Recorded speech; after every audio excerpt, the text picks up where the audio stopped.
E aí, pessoal, tudo bom com vocês? Então, vamos lá para a nossa 13ª aula de Química 3, onde nós falaremos dos gráficos de equilíbrio e do princípio de Le Chatelier, certo? Então, vamos lá. Opa!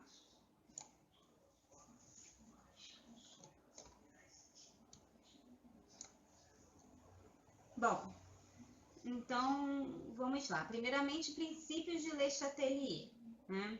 O que é o princípio de Le Chatelier e o que ele fala? Ele vai falar que toda vez que a gente tem um sistema que está em equilíbrio, ou seja, que a velocidade direta da reação é igual à velocidade da reação indireta, né, reversa, toda vez que o meu sistema ele tem as concentrações dos componentes constantes, um sistema em equilíbrio, né?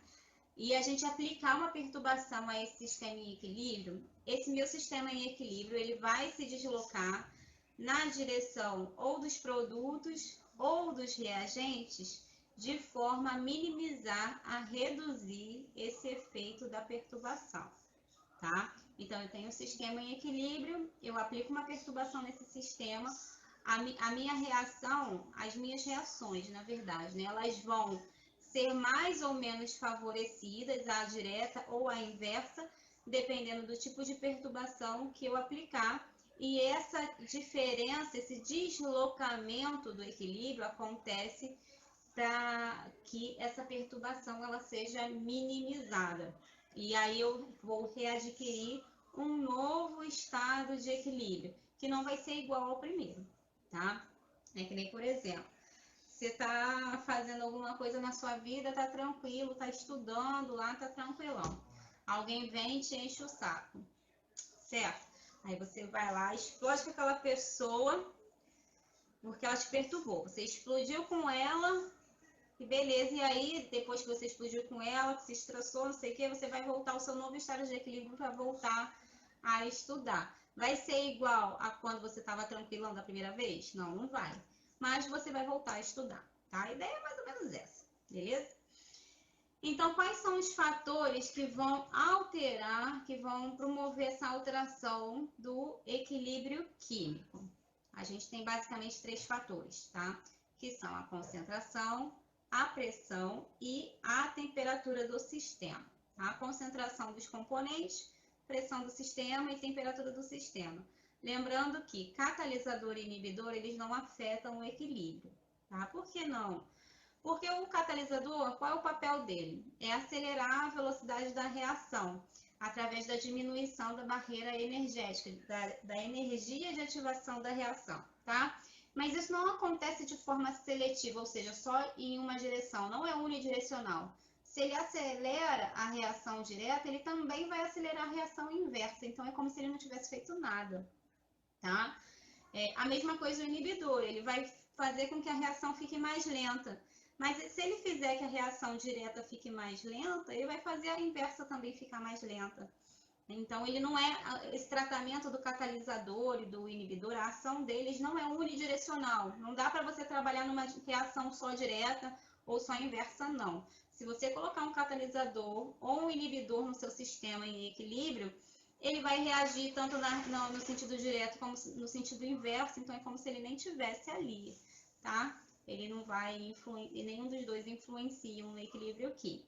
Quem vai influenciar no equilíbrio químico são concentração dos componentes da reação, a pressão do sistema e a temperatura do sistema.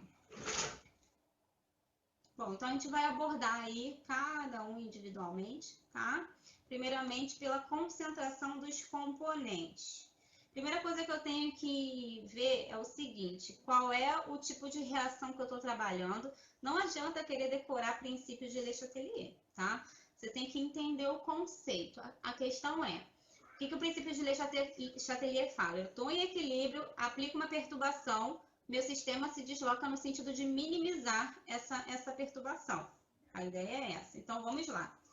Eu botei uma reação aqui como exemplo, essa reação aqui que é a reação de produção da amônia, e é nela que a gente vai se guiar para entender os conceitos.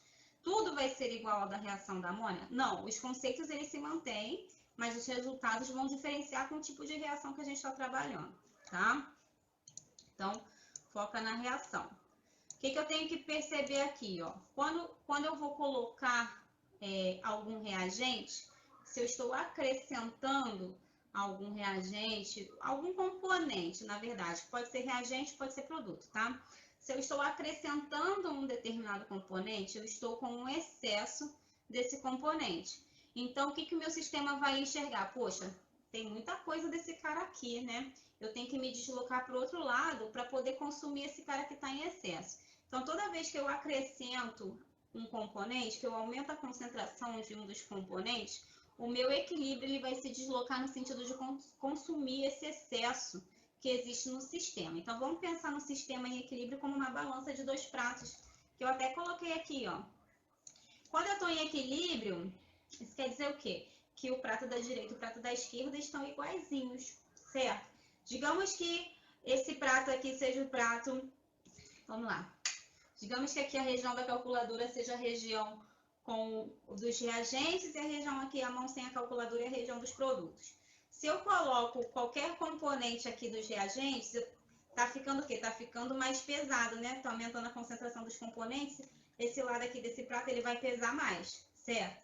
Então, o que meu sistema vai falar? Pô, eu preciso aumentar a quantidade do lado de cá. Então, o meu equilíbrio ele vai se deslocar para o outro lado. Para o lado de produção desse cara aqui, para poder reequilibrar. A ideia é essa.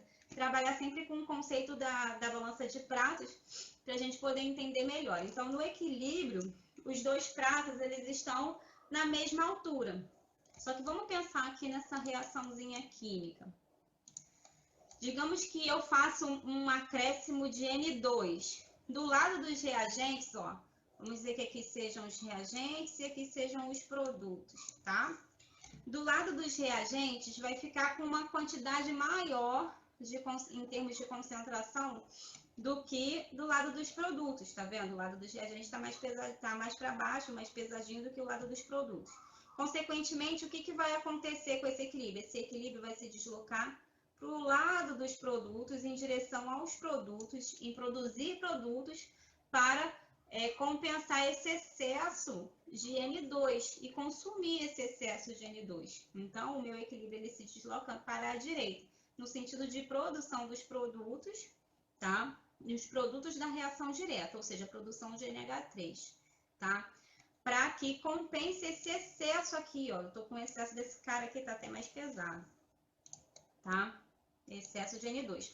O mesmo vai acontecer se eu adicionar H2. Se eu também adicionar H2, o que vai acontecer? A minha região dos reagentes fica mais pesada em termos de balança, né? Então, vai descer lá a minha balança na região dos reagentes, então eu vou me deslocar no sentido do outro cara, né? De formação lá do cara que está mais leve, digamos assim. Ou seja, para a direita, nesse caso aqui, que é a região de formação dos meus produtos, tá? E se eu fizer ao contrário, se eu adicionar NH3, se eu colocar NH3, se eu coloco NH3, quem é que vai ficar mais pesado? É o lado dos produtos, né? Aqui é produto, aqui é reagente, né? Não é o lado do produto que vai descer, que vai ficar mais pesado na balança? Então, o lado do produto que vai descer, o que vai acontecer com o meu equilíbrio? Meu equilíbrio vai se deslocar para a esquerda, para o lado de compensar essa falta, né? No caso, compensar esse excesso na região dos produtos, então, ou a falta na região dos reagentes, tanto faz. Compensar esse excesso na região dos produtos, então, meu equilíbrio se desloca para a esquerda, para o sentido de produção de reagentes, produção de N2 e produção de H2, tá? Aí, quando a gente está falando aqui para o sentido de produção de reagentes, a gente está sempre fazendo uma equiparação aí em relação à reação direta, tá bom? Porque é óbvio, se eu estivesse falando de reação inversa, N2 e H2 não são reagentes, são produtos, tá? Mas quando a gente faz esse tipo de dissertação, de escrever, a gente está sempre se referindo à reação direta, tá bom? Então, nesse caso aqui, com o aumento de NH3, o meu equilíbrio químico ele vai se deslocar para a esquerda no sentido de produção de reagentes. Reagentes em relação a quem? Em relação à minha reação direta, tá? Tudo bem? Então, reparem, eu sempre estou deslocando quando eu estou acrescentando um dos componentes, eu estou sempre deslocando no sentido de consumir esse excesso desse componente que foi colocado. Aqui. E se eu retirar um dos componentes, o que vai acontecer? Bom, ó, vamos lá. Aqui novamente eu coloquei meu sistema em equilíbrio. Vamos dizer aqui, ó, aqui são os reagentes, aqui são os produtos, né? Toda vez que eu retiro um dos componentes, eu vou ter uma falta, alguma coisa vai estar faltando na região que eu tirei. Por exemplo, se eu retirar alguém dos reagentes, vai estar lá o reagente com uma falta, né? Um buraco, uma ausência ali naquela região, né? Então, o que meu equilíbrio vai enxergar? Pô, ele tá faltando alguma coisa, então vamos produzir para poder compensar, suprir essa falta, certo? Da mesma forma que se eu tirar da região dos produtos, se eu retirar um pouco dessa amônia está sendo produzida na região dos produtos, o que meu equilíbrio enxerga? Pô, tá faltando amônia aqui, eu tenho que produzir mais amônia, tá? Então, toda vez que eu retiro a concentração, retiro a concentração no sentido assim, eu diminuo a concentração, tá? Eu retiro uma determinada quantidade de um dos componentes, o meu equilíbrio ele vai se deslocar no sentido de produzir mais daquele cara, ou seja, de suprir a falta que tá ocorrendo. Então, vamos pensar na balança, tá? Vamos dizer aqui, ó, que eu estou retirando N2, tá? Então, estou diminuindo a concentração de N2. O que vai acontecer com o prato na região dos reagentes? Ele vai ficar mais leve, certo? Ele não vai ficar mais leve? Vai ficar mais leve. Então, o que vai acontecer com o meu equilíbrio? Meu equilíbrio vai falar assim, eu preciso me deslocar lá para a região dos reagentes, para produzir mais reagentes, porque está faltando. Ó. Repara que a gente está sempre deslocando para o lado do mais leve na balança, tá? Sempre para o lado do mais leve. Então, meu equilíbrio, olha, ele está faltando esse cara aqui, ó. Tem que produzir mais dele. Então, ele vai deslocar no sentido de quem? Dos reagentes, beleza? Na produção de reagentes, na produção de N2, na reação na direção de N2 e H2, no sentido de produção desses reagentes que estão faltando. A mesma coisa se eu tirar uma determinada quantidade do gás H2, eu vou ter uma diminuição da concentração desse gás, a minha região dos reagentes em termos de balança, tá? Comparando com a balança, gente. Tudo bem? Não é que fica leve ou pesado literalmente, não, tá? Tô falando de balança, tá? Balança aqui, ó, balancinha bonitinha.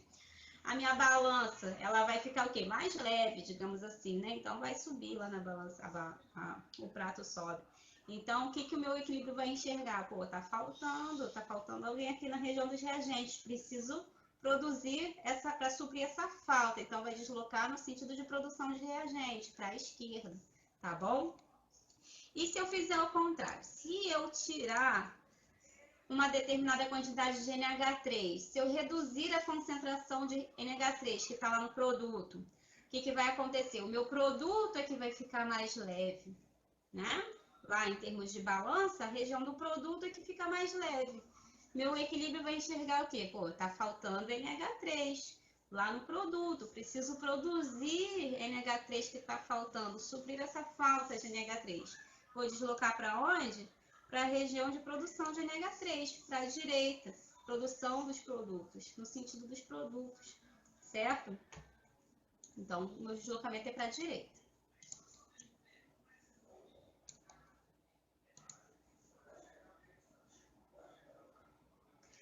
Bom, a gente tem um efeito chamado efeito do íon comum, tá? O efeito do íon comum, ele é uma peculiaridade, um caso particular do efeito da concentração também, tá? Só que ele é um caso particular que tem um nomezinho só para ele, porque ele é bem específico, tudo bem? Mas ele não deixa de ser um caso particular da mudança de concentração de um dos componentes. Como que acontece o efeito do íon comum? Eu tenho a minha reaçãozinha principal acontecendo, eu marquei aqui, ó, essa aqui no roxinho é a minha reação principal, é a que está lá em equilíbrio, certo? E em algum determinado instante dessa minha reação que já está lá em equilíbrio, eu vou e coloco uma outra substância nesse meu sistema que já estava lá, né, em equilíbrio. Só que essa minha outra substância, ela vai ter um íon em comum com a minha reação principal. Então, no caso aqui, ó, o íon em comum é esse íon aqui, ó. Repara, as duas reações têm em comum o mesmo íon, tá? Então, vamos lá, eu tenho minha reação principal acontecendo lá no meu beck. Qual é a reação principal? É essa roxa. Em um determinado momento qualquer, eu vou lá e coloco um pouco da minha segunda substância, tá? No caso aí, é o ácido etanóico, tudo bem? E aí, o que meu sistema vai enxergar? Vai ver assim, poxa, tem um cara aqui que está sendo acrescentado, que é igual a esse outro cara aqui da minha reação principal. No caso aqui, é o que? É o etanoato, né? O ácido etanóico, esse íon aí, é um ânion, é o etanoato, né? Então, ele vai ver esses dois íons em comum. O que o meu equilíbrio vai enxergar? Um excesso dessa espécie aqui, né? Um excesso dessa espécie, porque eu estou aumentando a concentração dessa espécie quando eu boto o ácido etanóico na minha reação principal. Então, como eu tenho o excesso do etanoato na minha reação principal, o que eu vou ter em termos de balança aqui? Em termos de balança, eu vou ter a minha região dos produtos ficando mais pesada do que a região dos reagentes. Então, o que meu equilíbrio vai falar? Preciso consumir esse excesso de etanoato. Vou me deslocar para a esquerda, para a região dos reagentes, no sentido de produção dos reagentes, porque eu estou com excesso de etanoato. Eu tenho um aumento da concentração do etanoato, que veio da onde? Veio dessa reaçãozinha aqui, do ácido etanóico, tá? Quem faz essa leitura, quem enxerga esse excesso, é essa reação aqui, que é a reação principal, tá bom? Quando eu coloco a segunda reação, a minha reação principal enxerga o íon em comum e fala, eu estou comesse deste íon aqui, vou me deslocar no outro sentido. Nesse caso aqui, nesse caso aqui, esse íon em comum está na região dos reagentes, dos produtos. Poderia ser na região dos reagentes? Poderia, vai depender de cada caso é um caso. Né? Nesse caso aqui, está na região dos produtos. Então, como o meu íon em comum está na região dos produtos, quando eu acrescentar esse íon em comum, eu vou me deslocar no sentido oposto, de consumo desse excesso de íon, no caso, no sentido dos reagentes, tá?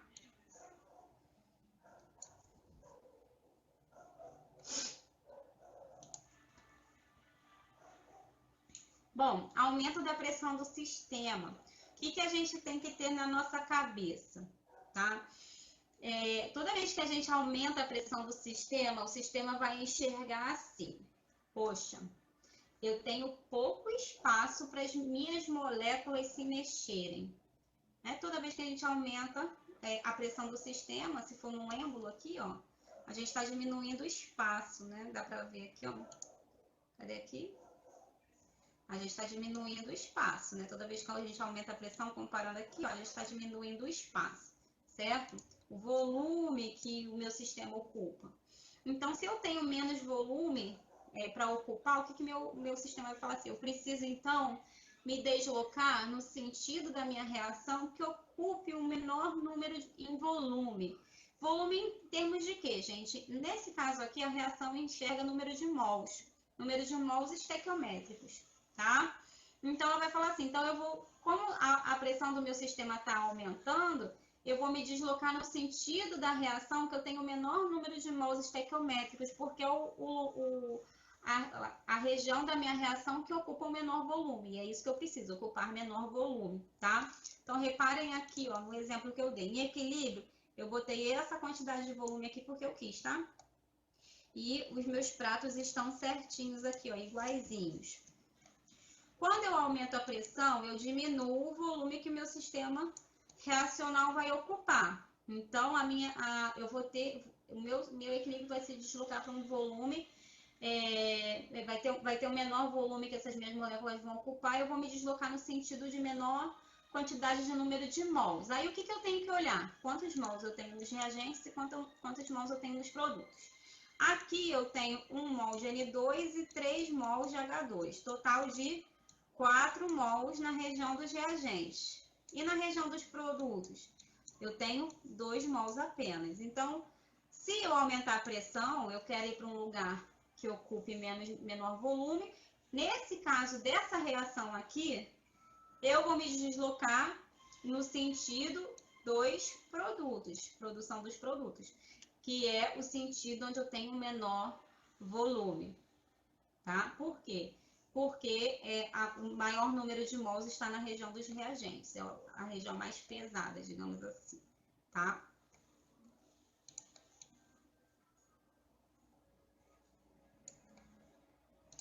Beleza.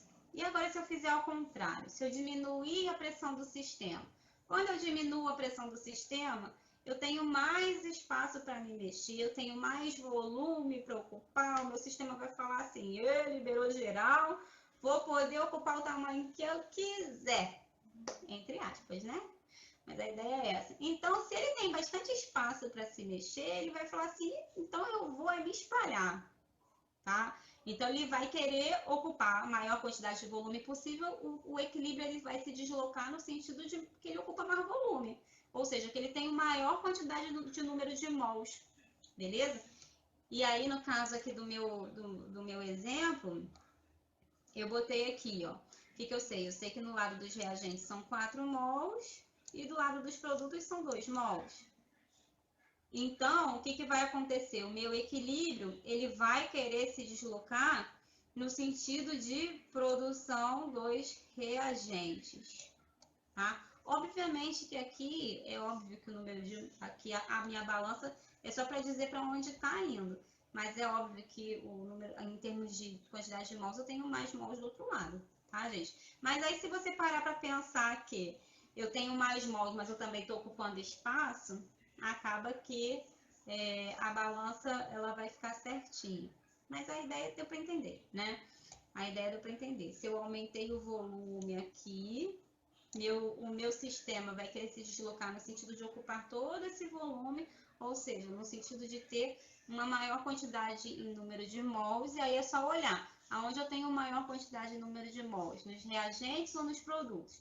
Ah, eu tenho nos reagentes, então eu vou me deslocar para os reagentes.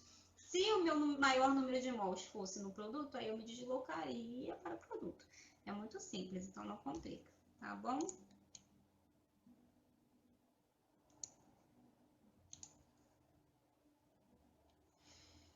Bom, e a temperatura do sistema?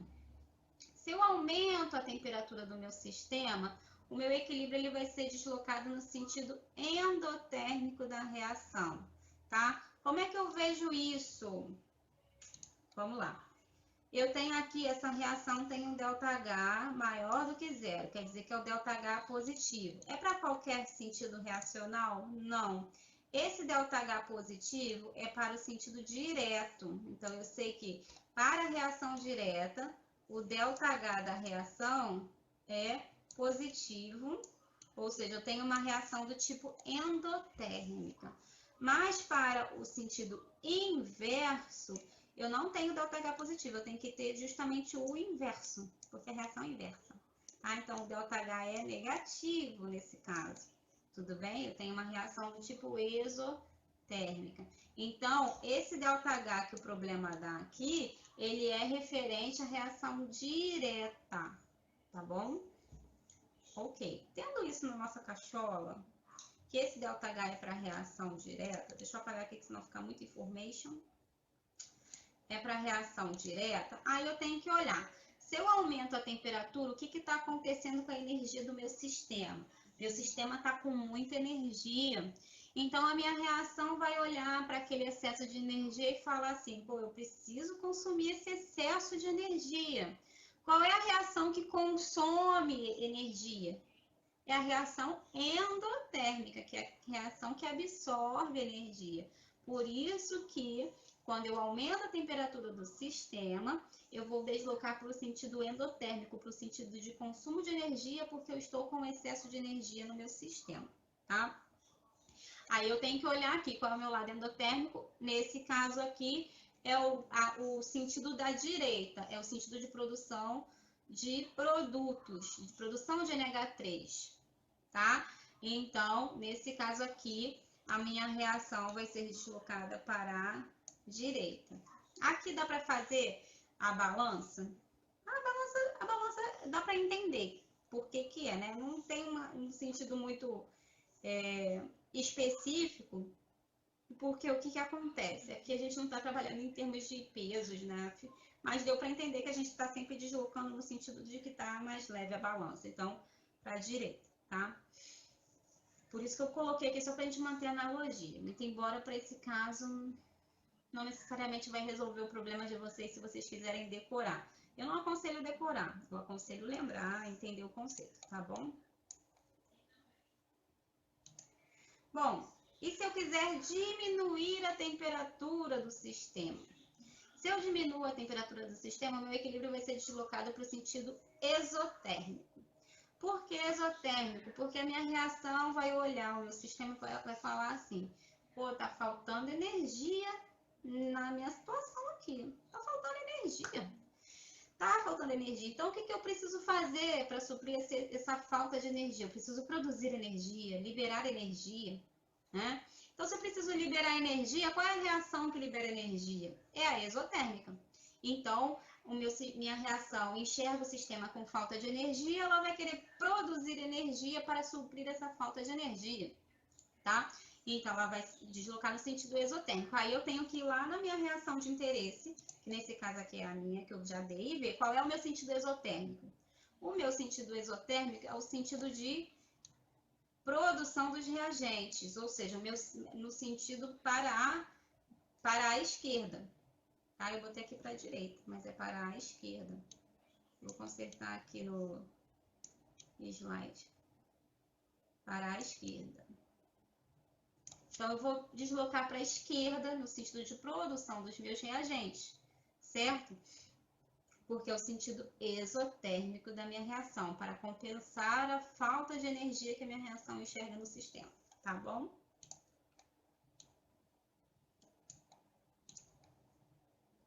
Então, vamos fazer um exercício para a gente poder aplicar?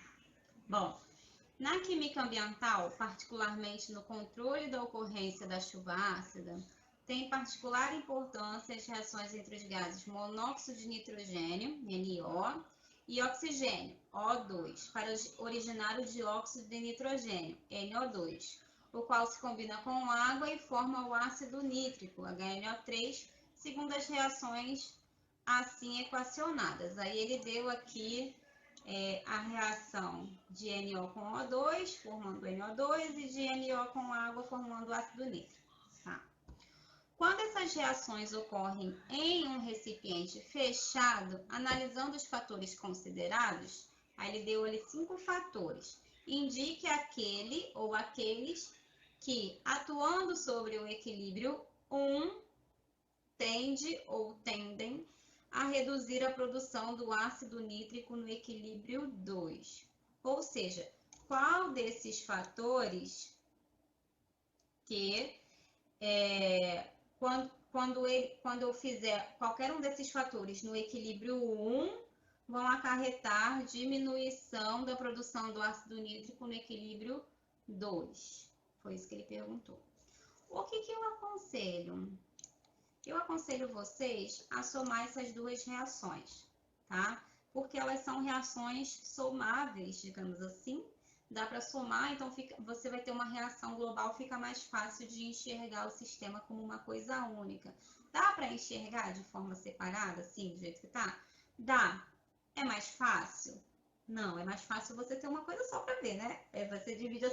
Você não vai dividir a sua atenção com mais de uma reação, tá? Se eu for aplicar, então, a lei de Hess aqui, para obter uma reação global, eu vou botar aqui do lado, tá bom? Como é que vai ficar? Ó, o que eu observo? Eu tenho 2 NO na região dos reagentes e 1 NO na região dos produtos. Eu posso cortar esse NO com esse 2 aqui, vai ficar 1 NO só na região dos reagentes, né? Eu tenho 2 NO2 na região dos produtos e 3 NO2 na região dos reagentes. Então, eu posso cortar esse 2 NO2 aqui com esse 3 NO2, vai ficar 1 NO2 aqui só, tá? Água não tem para onde cortar, oxigênio também não, ácido nítrico também não. Então, a gente pode somar, vai ficar como? Vai ficar o NO mais o NO2 mais O2 mais água, gerando 2HNO3.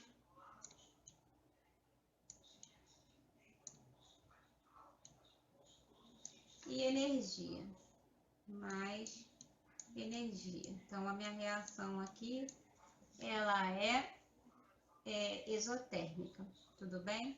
A energia está na região dos produtos, beleza? Ok, com isso, vamos analisar aqui cada ideia. Injeção de O2.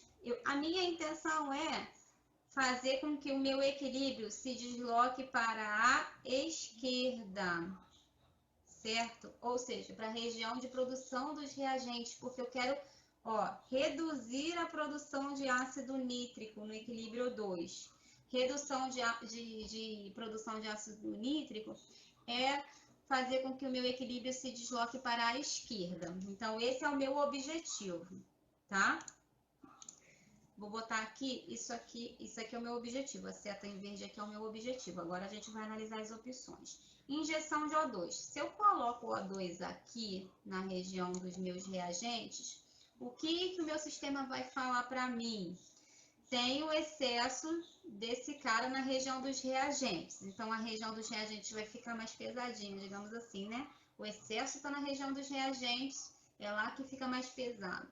Então, como tem excesso na região dos reagentes, o meu equilíbrio se desloca no sentido de produto, de produção de ácido nítrico. Então, esse 1 aqui não pode ser, tá? Meu equilíbrio sempre se desloca no sentido da falta, de onde está faltando, tá? De onde está mais leve, digamos, mais leve em termos de balança, entre aspas, tá bom? Bom, se eu elevar a pressão do sistema, o que vai acontecer? Quando eu aumento a pressão, eu diminuo o volume ocupado. Se eu diminuo o volume ocupado, o meu volume que pode ser ocupado, o que o meu sistema vai falar para mim? Eu tenho menos espaço para ocupar, então eu preciso me deslocar para o lado que eu ocupo menos espaço. Qual é o lado que ele ocupa menos espaço? É o lado 2 produtos, que eu tenho apenas 2 mols de NH3 ali no total, certo? Por quê? Porque no lado dos reagentes eu tenho 1 do NO, mais 1 do NO2, mais 1 do O2, mais 1 da água, ou seja, eu tenho um total de 4 mols de reagentes para 2 mols de produtos, tá bom? Então, nesse caso, como eu tenho pouco espaço para minha reação ocupar, ela vai querer se deslocar no sentido de ocupar menor volume, que é o sentido dos reagentes. E aí, se eu desloco no sentido de produção de produtos, né? Estou produzindo HNO3, ácido nítrico, não é o que eu quero. Então, não pode ser essa 2 também, tá? Redução da temperatura, o terceiro item, vamos lá. Quando eu diminuo a temperatura do meu sistema, o que o meu sistema vai enxergar? Vai falar assim, olha, tá faltando energia. Minha reação vai enxergar falta de energia. Se a minha reação enxerga falta de energia, ela vai falar assim, pô, eu preciso produzir energia, essa energia que tá faltando.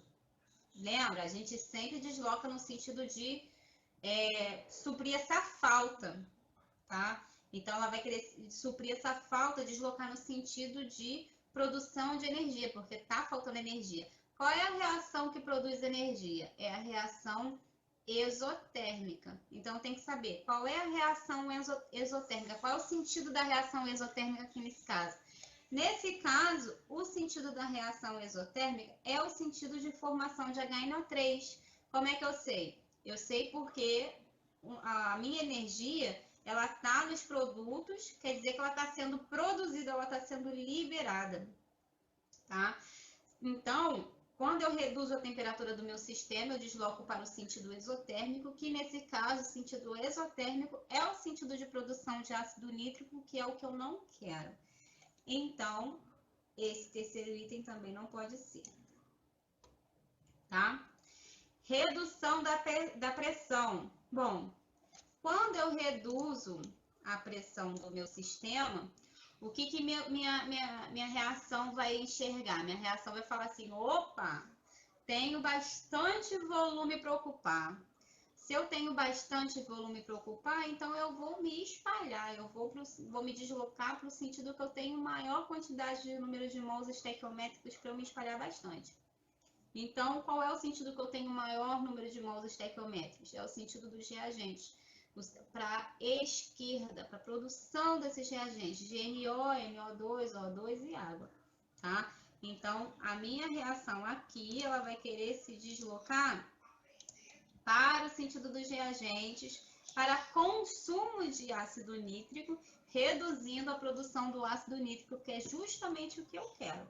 Então, esse 5 aqui está ok, que é o que eu quero, tá? Bom, elevação da temperatura. Elevação da temperatura, elevação da temperatura do sistema, né? O que meu equilíbrio vai enxergar? Meu equilíbrio vai enxergar assim, pô, tá aumentando a temperatura, tem excesso de energia. Se tá sobrando energia, eu vou deslocar no sentido que tá faltando energia. Para isso, eu tenho que consumir essa energia que está em excesso. Qual é a reação que consome energia? É a reação endotérmica. Então, eu vou deslocar no sentido endotérmico. Aí eu tenho que olhar aqui a minha reação. Qual é o sentido endotérmico? É o inverso do exotérmico. Aí, só que eu já sei qual é o exotérmico. Qual é o exotérmico? Produção de HNO3. Então, qual vai ser o endotérmico? Consumo de NH3, ou seja, para o sentido da esquerda, de produção de reagentes, certo? Que é justamente o que eu quero. Então, essa 5 aqui também está ok. Logo, quais são os fatores que, atuando no equilíbrio 1, vão tender a diminuir a produção de HNO3? Redução da pressão do sistema e elevação da temperatura. Beleza? É difícil, Le Chatelier? Não, não é difícil. Só que você tem que entender o sistema. Você tem que entender as regras do jogo, na verdade. Por quê? Porque cada reação vai te dar uma regra, vai te dar um jogo diferente. Se você não entende a regra, não adianta decorar. Se você conseguir decorar todas as reações do mundo, eu vou dizer para você parabéns. Porque é muito complexo. Vai ter que decorar tudo, entender todo e decorar todos os resultados de tudo. É muito complexo. É melhor entender, né? É mais fácil.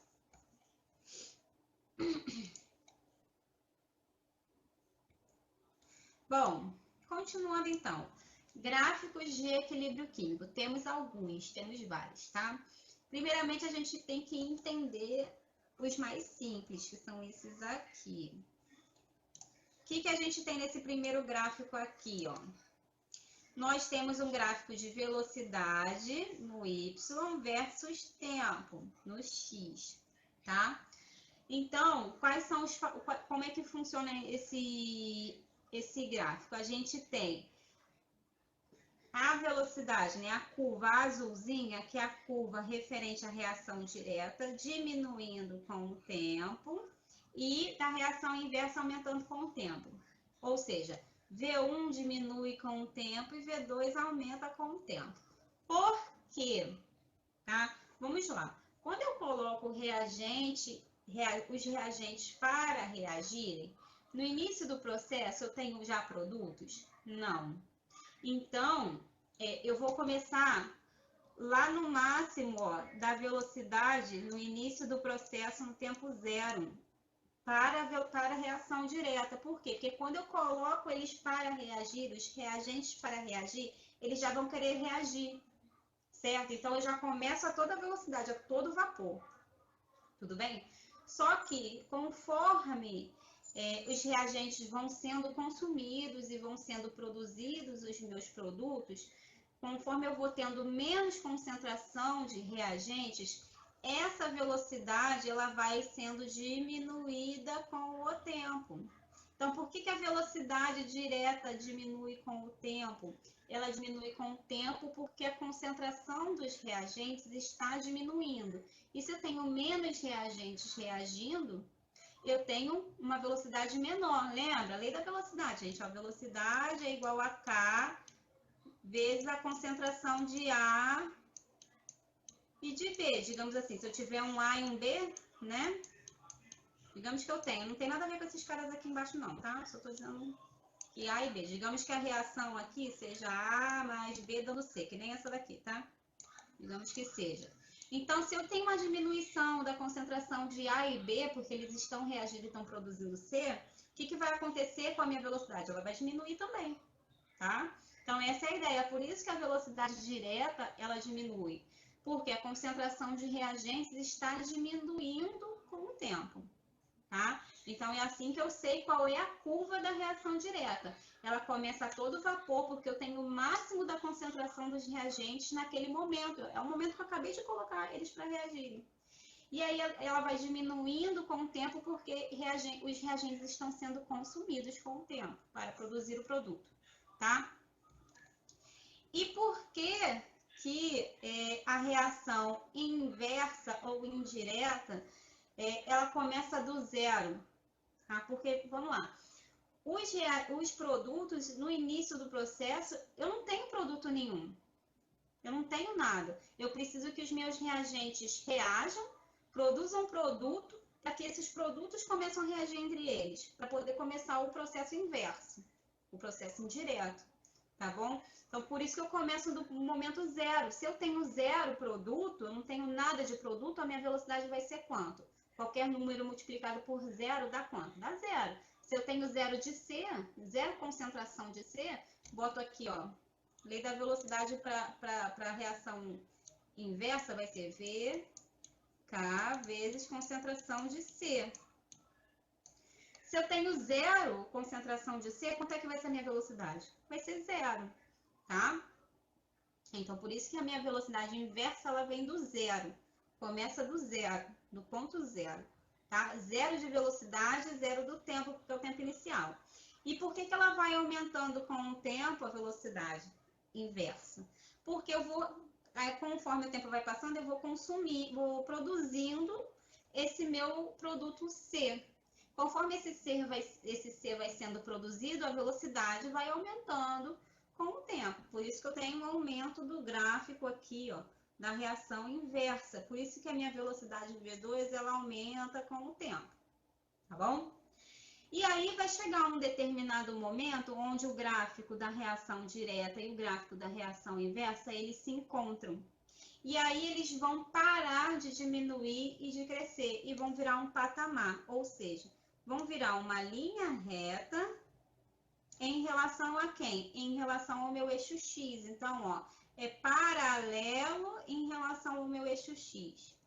Quando eu chego num instante em que essas duas curvas se encontram, se tornam uma curva só, entre aspas, uma curva paralela ao eixo X, a gente tem, nesse instante, o meu ponto de equilíbrio, tá?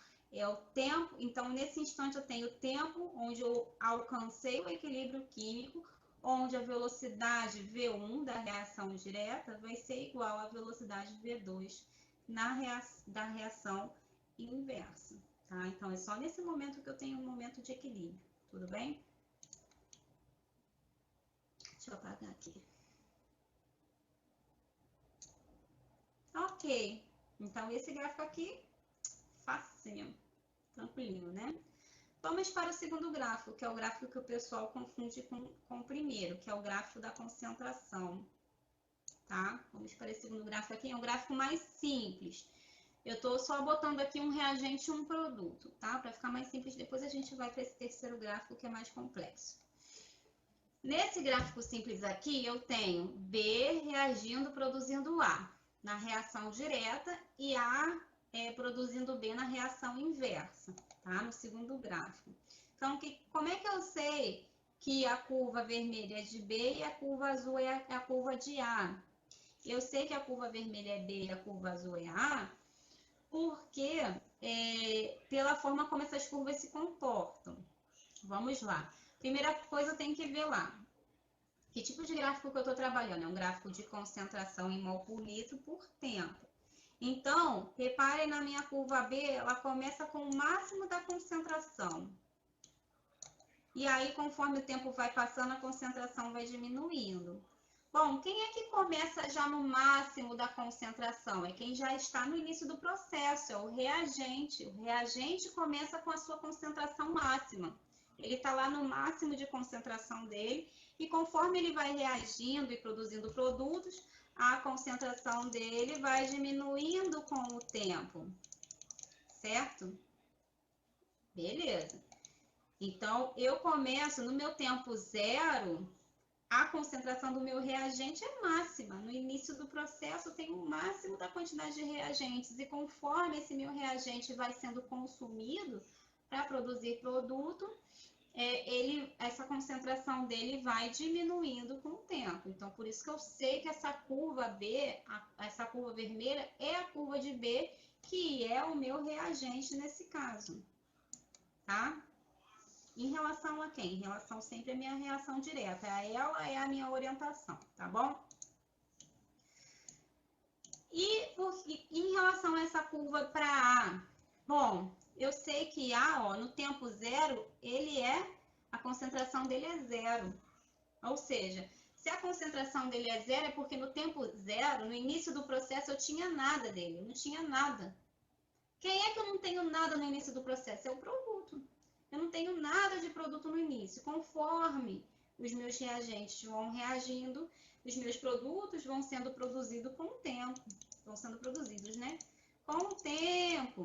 Então, ó, a concentração dos produtos aumenta com o tempo. No início do processo, eu não tenho nada de produto, porque o meu reagente ainda não reagiu. E conforme o meu reagente vai reagindo, eu vou produzindo produtos, então a concentração dos meus produtos vai o quê? Aumentando com o tempo, tá?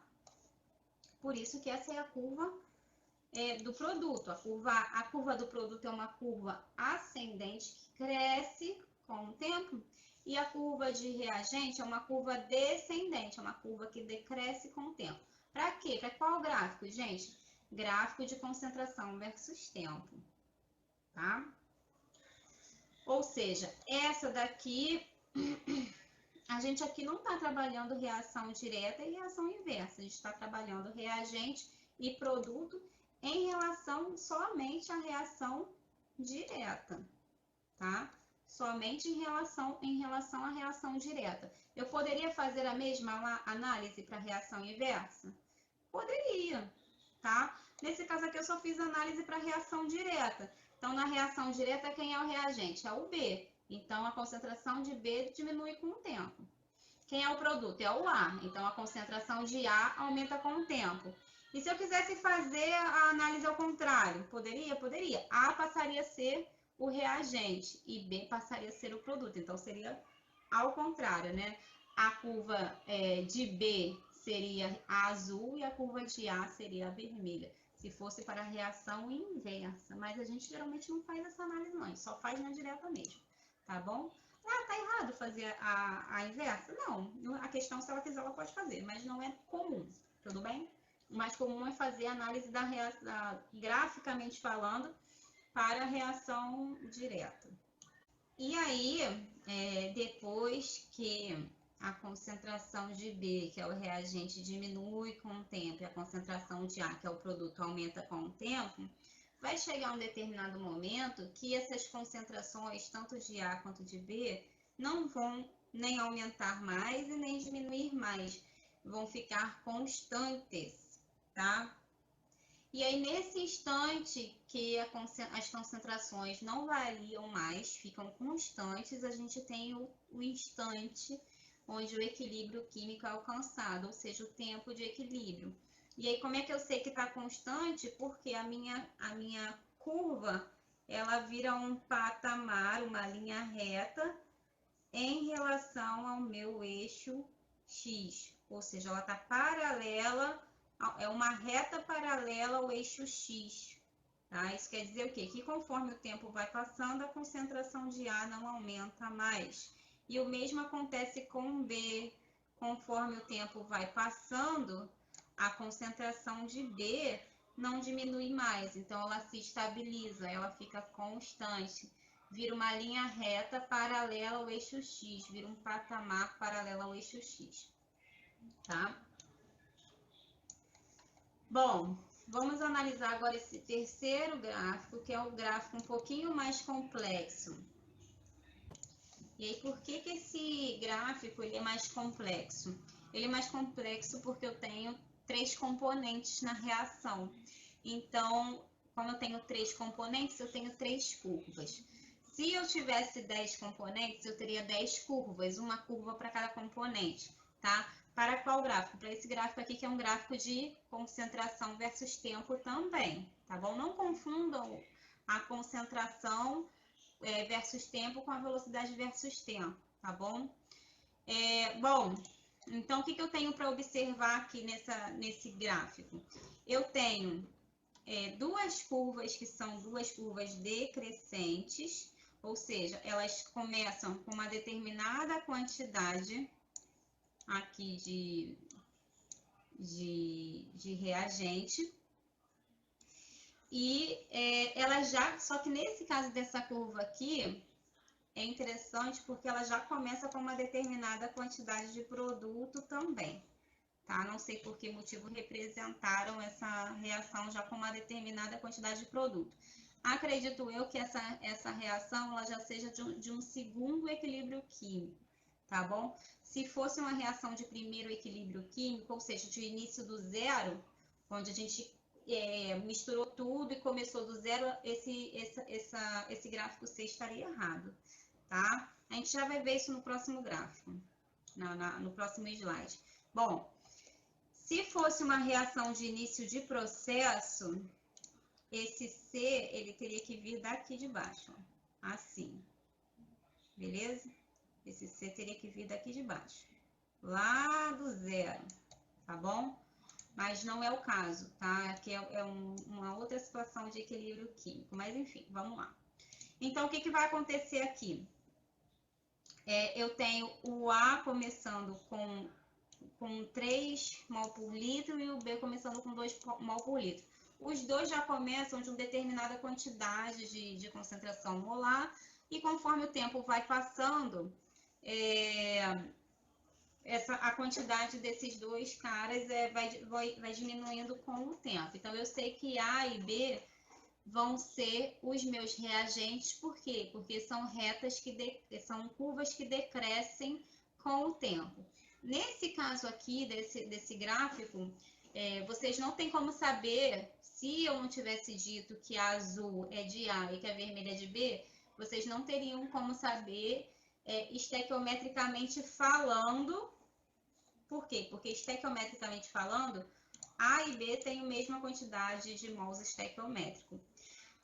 Aí o problema teria que dizer que A tem uma maior quantidade de concentração molar do que B.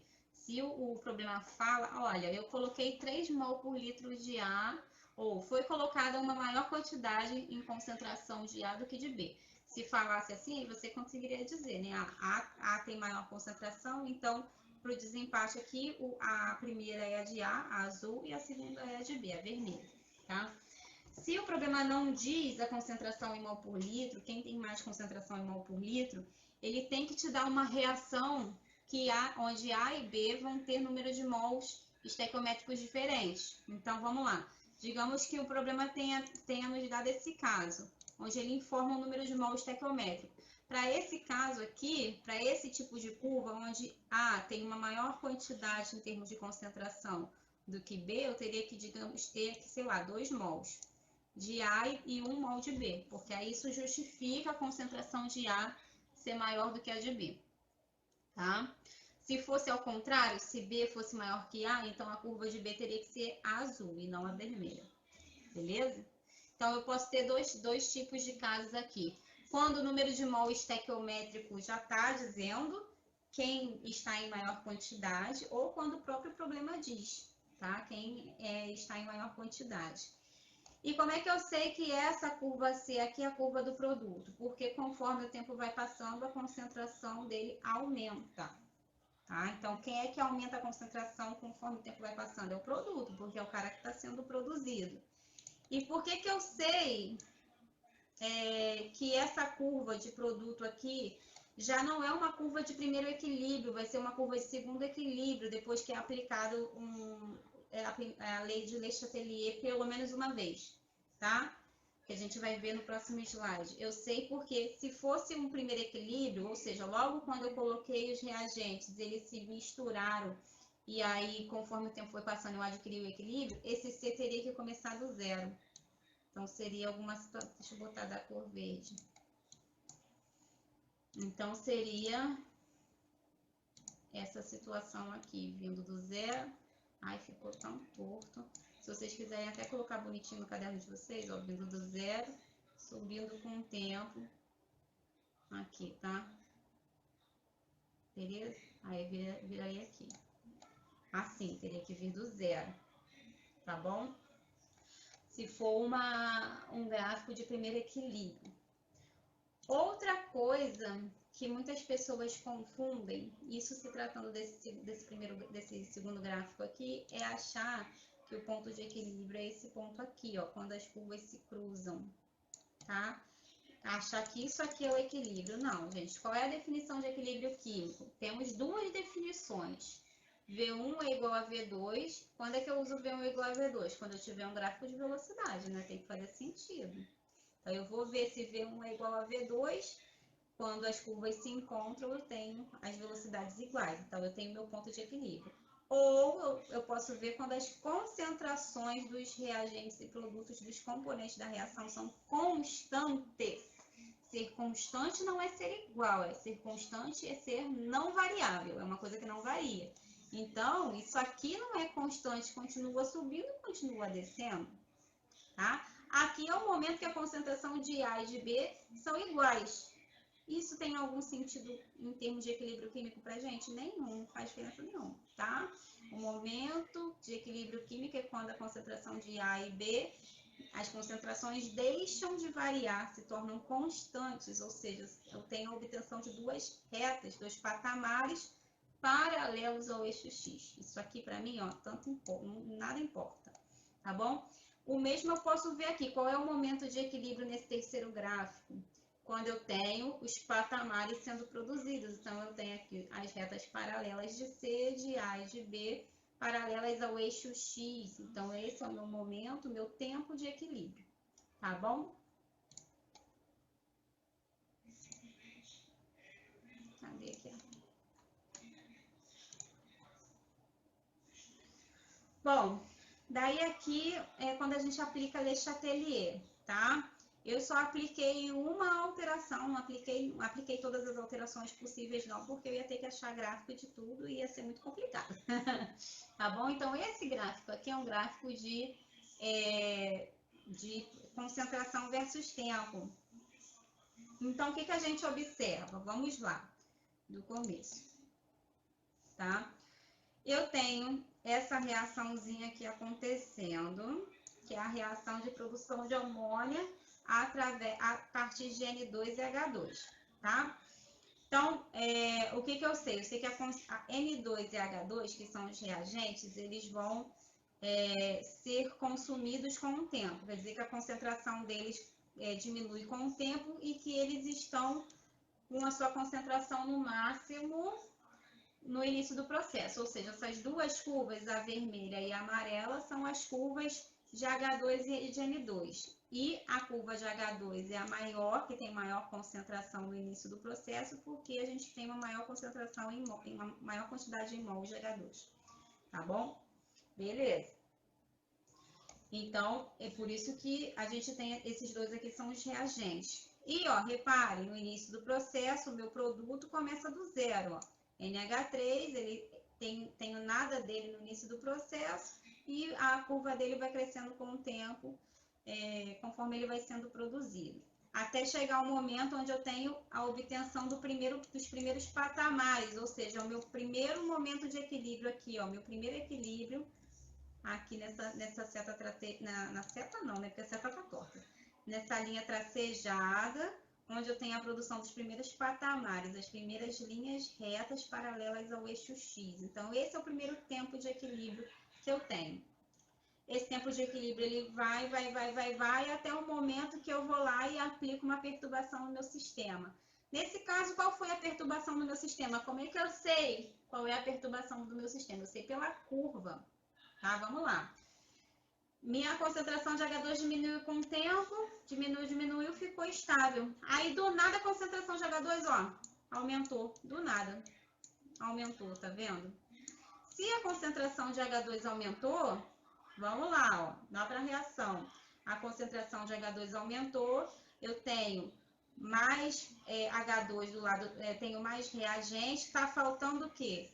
O meu equilíbrio vai falar assim, pô, tá faltando do lado aqui dos produtos, do NH3, eu tô com um excesso aqui do lado dos reagentes, então eu vou me deslocar no sentido de produção de NH3, tá? Então, eu aumentei bastante, aumentei a concentração de H2, fiz uma adição de H2, perturbei meu sistema. O que meu sistema vai fazer? Vai querer deslocar para produzir NH3, só que para isso tem que consumir N2, então eu tenho uma queda da concentração de N2 aqui também, ó. Porque o N2 não foi adicionado, ele só está sendo mais consumido porque para poder formar NH3 eu tenho que consumir N2 também, tá bom? E aí, olha a concentração de NH3 aumenta. Por quê? Porque o meu equilíbrio está formando NH3, no sentido de formação dele. Só que aqui, ó, eu não parto mais do zero, tá vendo? A formação de NH3 não parte do zero, parte do patamar, que é uma concentração aqui qualquer. Por isso que eu falei lá naquele terceiro gráfico do outro slide, que não é uma situação de primeiro equilíbrio, tá? É uma situação já de segundo equilíbrio, porque o meu produto ele não está partindo do zero, tá? Se fosse uma situação de primeiro equilíbrio, eu tinha que vir a curva do produto tem que vir do zero, concentração zero, tempo zero. Aqui não vem, ó, tá vendo? Vem uma concentração qualquer num tempo qualquer, tá? E aí, conforme o tempo vai passando, eu vou alcançar mais um patamar aqui, uma nova situação de equilíbrio químico, ou seja, onde eu vou voltar a ter patamares, então é um tempo do equilíbrio 2. Reparem que o meu equilíbrio 1 e o meu equilíbrio 2 não necessariamente vão coincidir, tá? Os patamares, eles não necessariamente coincidem. Tudo bem? Pode coincidir? Pode. É uma regra? Não, não necessariamente. Geralmente não coincide, tá bom? Aqui. Se fosse para uma adição de N2, por exemplo, o que ia acontecer aqui, ó? Eu vou fazer aqui bonitinho, ó. Tava assim, ó, H2, N2 era amarelo. Meu patamar tá muito bem feito, né, gente? Eu sei que vocês vão achar muito bem feito. E NH3. Se eu colocar N2, que é o amarelo, excesso de N2, o que vai acontecer? Um aumento da concentração de N2 e ele vai diminuir com o tempo. O que vai acontecer com a curva de H2, que é a vermelha? Vai diminuir, por quê? Porque pela lei de Le Chatelier, eu vou querer produzir NH3, tá? Então, a minha curva vermelha ela vai ter que diminuir com o tempo, porque eu tenho excesso de H2, eu tenho excesso de N2, mas eu não tenho excesso de H2, então só vai diminuir com o tempo, tá? E o NH3? O NH3 ele vai aumentar. Ficou bem feito? Não, mas eu acho que deu para entender, né? E se eu fizesse ao contrário? Se vocês quiserem fazer bonitinho o gráfico no caderno de vocês e depois me mostrar para ver se está certinho, tá bom? Eu acho legal. Se fosse ao contrário, ó, eu tô aqui no primeiro equilíbrio. Ó, primeiro equilíbrio, né? E aí, ao invés de adicionar reagente, eu adiciono produto, eu adiciono NH3. O que, que vai acontecer com a reação de NH3? Vai ficar bem doido isso aqui, né? Peraí, deixa eu apagar aqui. Fazer o contrário. Ó, é o vermelho, né? Aqui, vermelho e um amarelo, só para poder ter mais espaço. Se eu adicionar NH3, o que, que vai acontecer com a concentração de NH3? Vai aumentar do nada. Então, vai vir para cá, ó. A concentração de NH3 vai aumentar do nada. Só que aí, o que a lei de Le-Chatelier vai falar? Cara, tem um excesso de NH3, tem que consumir ele. Eu vou deslocar o equilíbrio no sentido de produzir reagente. Então, essa concentração de NH3 está aqui do nada e começa a cair do nada. Do nada não, né? Começa a cair com o tempo, né? Porque o meu equilíbrio está se deslocando no sentido do reagente. Então, o que, que eu vou ter agora? Eu vou ter uma produção de H2 e também uma produção de NH2, de N2, que é o amarelo, e uma produção de H2, que é o vermelho. Então, vai ficar assim, ao contrário, né? Bacana? Bacaninha.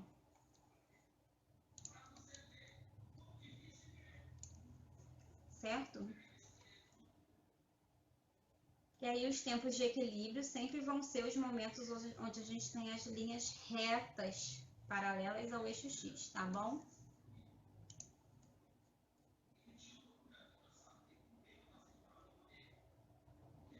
Bom, e por hoje é isso, pessoal. Espero que vocês tenham compreendido. Qualquer dúvida, falem comigo e até a próxima aula.